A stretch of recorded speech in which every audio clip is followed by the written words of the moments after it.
সাবেক প্রধানমন্ত্রী শেখ হাসিনাকে দেশে ফিরিয়ে আনার বিষয়ে আইন মন্ত্রণালয়ের পরামর্শ অনুযায়ী ব্যবস্থা নেওয়া হবে বলে জানিয়েছেন পররাষ্ট্র উপদেষ্টা তৌহিদ হোসেন।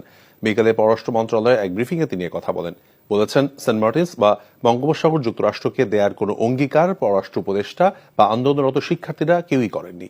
অন্তর্বর্তীকালীন সরকার দেশের স্বার্থ রক্ষায় সব দেশের সাথে সুসম্পর্ক বজায় রাখবে বলেও জানান তিনি। তামজিদ সুমনের রিপোর্ট।